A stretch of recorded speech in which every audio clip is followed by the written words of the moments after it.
ಈ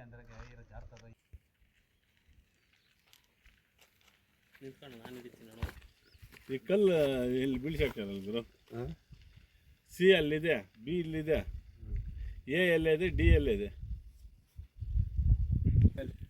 ಎಮ್ಮೆ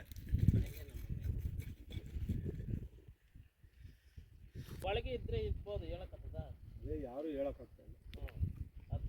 ಅವ್ರ ಫ್ಯಾಮಿಲಿಗೆ ಗೊತ್ತಿರುತ್ತೆ ಯಾರು ಹಿಂಗೆ ಪಾಪ ಇಲ್ಲಿ ವರ್ಕ್ ಮಾಡೋರು ಗೊತ್ತಿರ್ತದೆ. ಅವ್ರ ಪಾಪ ಲೋಕಲ್ ಅವ್ರ ಆಗಿತ್ತು ಆಯ್ತು ಹಂಗೂ ಮುಚ್ಚಾಕ್ತಾರೆ, ಯಾರು ಇಲ್ಲ. ದುಡ್ಡು ಏನೋ ಒಂದಷ್ಟು ಕೊಟ್ಬಿಟ್ಟು ಅಷ್ಟೇ ತನಕ ಅವ್ರು 8 ತಿಂಗಳು ಅವ್ರು ಇರ್ತಾರೆ. ಅಲ್ಲ ಕೊಡೋದು ಅಷ್ಟೇ, ಅದು ಸೇಫ್ಟಿ ಇರಬೇಕು. ಏನಾರ ಸೇಫ್ಟಿ ಮಾಡಿದ್ದೀನಿ ಅದೆಲ್ಲ ಸೀಳಿಗೆ ಬಂದೈತೆ ಮೇಲಿನಿಂದ ಕಿತ್ಕೊಂಡು. ಆ ಮಣ್ಣು ತೆಗ್ದಿಲ್ಲ, ಆ ಮಣ್ಣು ನೋಡಿ ಇವರೇ ತುಂಬಿರೋದು ಆ ಮಣ್ಣನ್ನ ರೋಡ್ಕ.